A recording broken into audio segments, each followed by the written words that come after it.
थारैनो बिपिएफ दोलोआ देग्लायनि केबिनेट मिनिस्टारनि फारिलाइयाव सासेबो जायगा मोननाय नङा नामा? सासेबो मिनिस्टार बिबान मोननाय नङा नामा?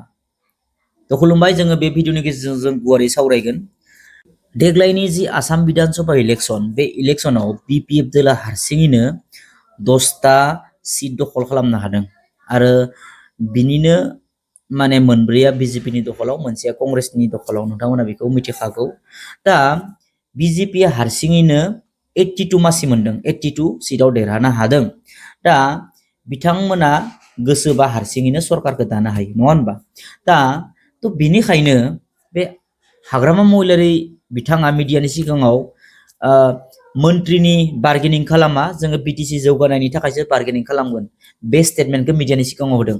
थारैनो देग्लायनि जि माने केबिनेट मिनिस्टारनि फारिलाइ, बे फारिलाइयाव बिटिसिनिफ्राय बे बिपिएफ दोलोनिफ्राय जि 10 जन एमएलएआ देरहासार जाबाय, बे 10 जननि सासेबो एमएलएआ माने जायगा मोननाय नङा नामा?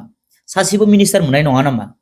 मानो बिथाङा माने हाग्रामा महिलारि बिथाङा मिडियानि सिगाङाव बे बाथ्राखौ मानो बुंखो? जोङो मन्त्रिनि थाखाय दाबो बार्गेनिं खालामाखै, बिटिसिनि जौगानायनि थाखायसो जों बार्गेनिं खालामगोन, जोङो बिनि सायाव रायलायनाय जायाखै, जों मन्त्रिबो माबानाय जायाखै। दा बिजेपिया जि होयो बिनि सायाव सावरायनाय जायाखै, बेबायदि बाथ्राखौ जेनेबा मिडियानि सिगाङाव बुंबाय थादो ना?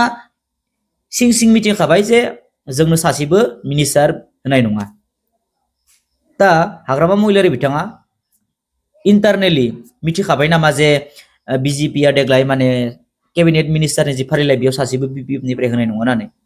बेखायसो बिथाङा मिडियानि सिगाङाव बे बाथ्राखौ बुंदों जे जोंनो माने जोङो मन्त्रिनि थाखाय, मिनिस्टारनि थाखाय जोङो बार्गेनिं खालामा, जोङो बिटिसि जौगानायनि थाखाय बार्गेनिं खालामगोन। हयथ' बिथाङा सिगांग्रो मिथिनानै दङ जे बिजेपि दोलोआ देग्लायनि जि केबिनेट मिनिस्टारनि फारिलाइ बेयाव माने सासेबो माने मिनिस्टाराव जायगा मोना होननानै। दा नोंथांमोना मिथिगौ जे थांनाय जिथु टार्ममोन बेयाव चरण बर' बिथाङा माजबाटनिफ्राय सारिमाननि थाखाय बिथाङा बिबान मोनदोंमोन, केबिनेट मिनिस्टाराव जागा मोनदोंमोन।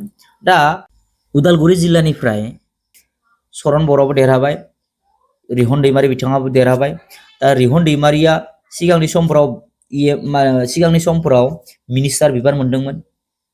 दा उदालगुरिनिफ्राय बे सानैनि गेजेराव जुदि मोनो, सोर सासेया मोनगोन नोंथांमोना मा सानो? ना बे सानैनि बिथोराव सासेबो मोना? चरण बर' आरो रिहन दैमारि, नङा होमबा? बे सानैनि मादाव रिहन दैमारियासो मोनगोन ना चरण बर'आ मोनगोन? ना सासेबो मोना? नोंथांमोना मा सानो कमेन्ट सेक्सनाव जनायबानो जाबाय। आरो मोनोब्ला जुदि सासेल' मोनो, अब्ला हाग्रामा महिलारि बिथांनि जि बिसि, नङा होमबा, शिउली महिलारि मेडाम बिथाङासो देग्लायनि जि केबिनेट मिनिस्टार बेयाव जागा मोनगोन नामा? बिपिएफनिफ्राय सासेल' मोनगोन नामा? शिउली महिलारि मेडाम बिथाङाल'सो मोनगोन नामा? बे माने दिनैनि टाइमाव सोंलु जानानै फैदों। मानो होनबाथाय देरहाखांनायनि उनाव शिउली महिलारि मेडाम बिथाङा मा बुंदोंमोन नोंथांमोना मिथिगौ जे एमएलए जानानै जुदि खामानि मावबा खम खामानि मावनो मोनो, जुदि मिनिस्टार जानानै मिनिस्टार जायो अब्ला आसाम नाङैनो खामानि मावनो हायो। बिथाङा महिलाफोरनि थाखाय खामानि मावगोन होनना बुंदों, माखासे बाथ्रानि सायाव खामानि मावगोन होनना बुंदों। दा बिथाङाथ' इनडाइरेक्टलि मिनिस्टारखौ लुगैदों, मिनिस्टार मोननो लुगैदों। दा बेखायनो शिउली महिलारि मेडामा हारसिङैल'सो बिपिएफनिफ्राय केबिनेटआव जागा मोनगोन नामा? केबिनेटनि जि मिनिस्टार फारिलाइ बेयाव जागा मोनगोन नामा? तो जोङो सरकार दाखांनायनि उनाव जोङो मिथिगोन जे बिपिएफनिफ्राय बे 10 जन एमएलएनिफ्राय साबैसेया मिनिस्टार मोनो, सासे मोनो, सानै मोनो, जोङो साननैसोनि उनावनो मिथिगोन।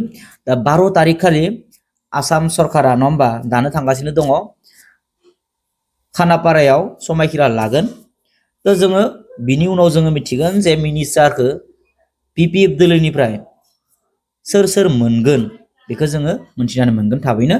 दा बे साथामनि बिथोराव रिहन दैमारि, चरण बर', शिउली महिलारि मेडाम, बे साथामखौ लानानै बिराद सरसा जागासिनो दङ सोर मोनगोन। फारसेथिं रबिराम नार्जारि बिथाङाबो एसे सरसायाव दङ, मिनिस्टार मोननांगौनि थाखाय एसे सरसायाव दङ। बे साब्रैनि मादाव सोर सासेया बा सोर सानैया मिनिस्टार बिबानखौ मोनगोन, ना होआनो, ना सासेल' होगोन, ना साब्रैखौबो होगोन? दा जोङो सरकार दाखांनायनि उनाव जों मिथिनानै मोनगोन तो बेसिम जोङो नेथ'नांसिगोन आरो दा बे साब्रै एमएलए निफ्राय सासे एमएलए आ देग्लायनि केबिनेट मिनिस्टारनि फारिलाइयाव जागा मोननो थांगासिनो दङ बेनि मुङानो जाहैबाय सेउलि महिलारी मेडाम दा बे साथाम ना मोनो मोना बेजों खोथा गैया बेखौ मिथिया सरन बर' बिथाङा मोनो ना मोना बेखौथ' मिथिला बुंनो हाला रेहन दैमारी बिथाङा मोनगोन ना मोना बेखौ बुंनो हाला रबिराम नार्जारी बिथाङा मोनगोन ना मोना बेखौ बुंनो हाला किन्तु हाग्रामा महिलारी सार बिथांनि बिसिया सेउलि महिलारी मेडामा देग्लायनि जि आसाम केबिनेटनि जि मिनिस्टारनि लिस्ट बेयाव डेफिनेटलि जागा मोनगोन बे 100% सियर नोंथांमोना मा सानो कमेन्ट सेक्सनाव जनायबानो जाबाय गोजोन्थों।